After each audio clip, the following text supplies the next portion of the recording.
Alexi, congratulations through to the next round of the Australian Open. Just tell us about the experience on JCA with a good friend in Mark Polmans. Yeah, as always, it's a great experience to play on JCA. It's a great time to play on JCA, also with the crowd and everything.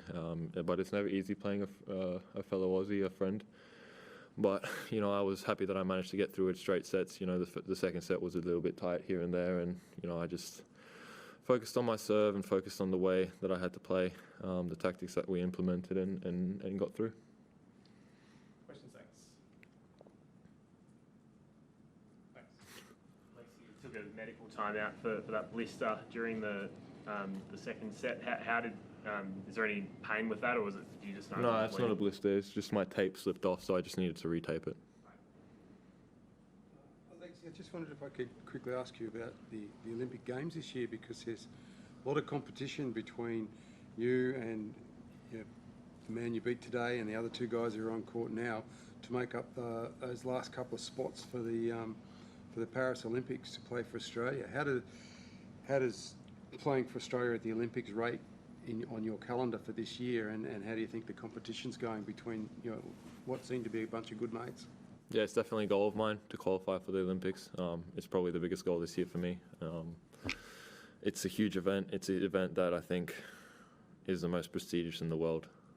And for me to be able to represent my country in the Olympics is a dream come true. I never thought growing up that I would be able to do that, but if I'm able to do that this year, then I'll be really, really happy, and my family will be really happy too.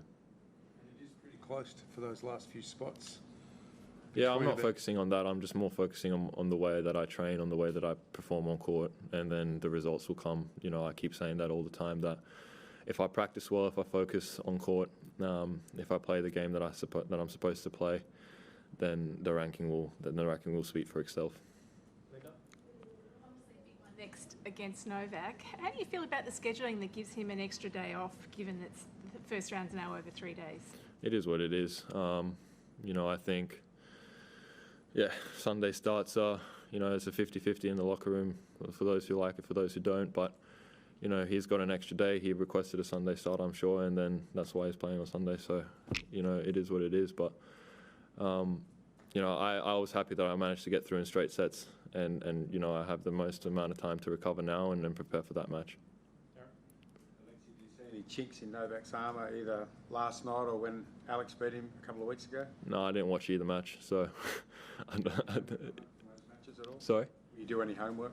Yeah, I definitely will, like I always do before matches. Going to play against Novak is nothing different to going and play against anybody else on tour. For me, it's the same preparation. For me, it's the same mentality.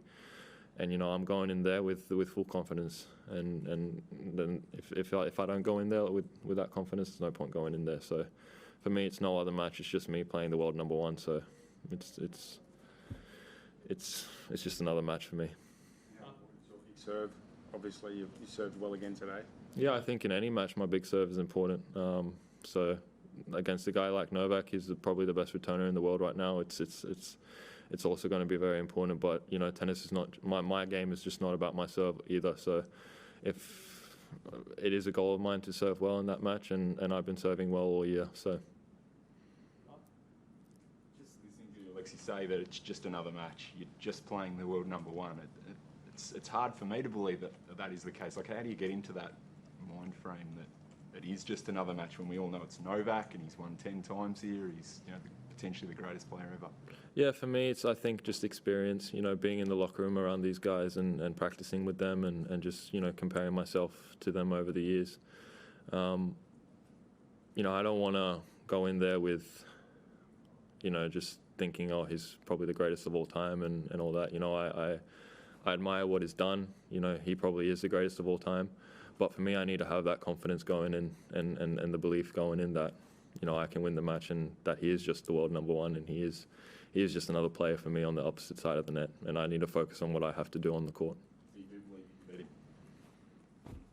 I think there's no point going into the court if I don't believe that I can. I want to ask you, you played against Novak a couple of years ago. You are more experienced right now. What's difference for this time for you? Are you feeling more confident for this match? And can you take some advice from Alex de Minaur, who beat Novak a couple of days ago? Yeah, I'll definitely ask him. I have to do my homework. But, you know, I played him when I was 19 years old. I just broke the top 100 when I played him. I qualified for that tournament. And I remember that I was physically just not up to par to him. Now I'm 24 years old, 5 years later, a bit more experienced, a bit more mature, a bit physically stronger. I would say much more physically stronger. So I think for me, it's just playing the way, like I said, playing the way that I have to play, and focusing more on myself than who's on the opposite side of the net. You said a couple of times that you're focusing on yourself, obviously, but what do you think is the hardest part about playing Djokovic? Just, you know, I don't think he's got any weaknesses. He's physically strong. He's got really good forehand, really good backhand. He's solid from the back. He's got amazing serve. So, like, he is the greatest of all time in our sport. So, to get there, you have to have no weaknesses. But, you know, I have big weapons in my game that I believe can do some damage. Any more in the room? Alexi, can you talk about your evolution as a player since Xavier came on board, or whether it was 18 months ago, whatever it was now? Yeah, I think I always say that I give what happened last year to the team that surround me. You know, without them, I wouldn't have been able to go up 80 spots in the ranking, and especially Alexi came in when I was probably at my lowest in my career. You know, I wasn't winning matches. I won 3 matches on tour, and he came in and instilled the belief in me that I can really perform with these guys. And now I'm going in there with full confidence, and he's really instilled that in me. And also he's instilled, you know, just we've been improving my game step by step.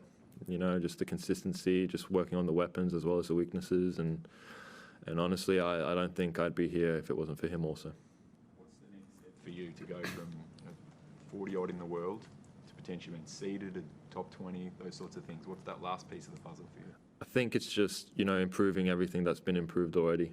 You know, improving the serve, improving the returns, improving the forehand, the backhand, just everything has to be improved. You know, like I said, Novak has no weaknesses. So for me, it's a goal to get to that level. It's a dream to get to that level. But, you know, there's a lot of work to be done, and there's a lot of improvement to be done. And even Novak, I know him personally, that he doesn't stop looking for ways to improve. And I think that's what has made him the greatest of all time. So I think, yeah, just having that kind of mentality is the way to go forward, and hopefully I can get there.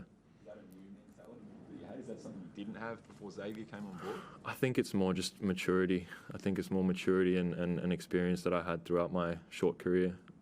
Just seeing the people around me, seeing the players around me, and seeing how they work, how certain people work, and certain people and other people also how they work. And, you know, it's just recognizing what they do and recognizing what I have to do also. And now that I know what I have to do, I want to just do it.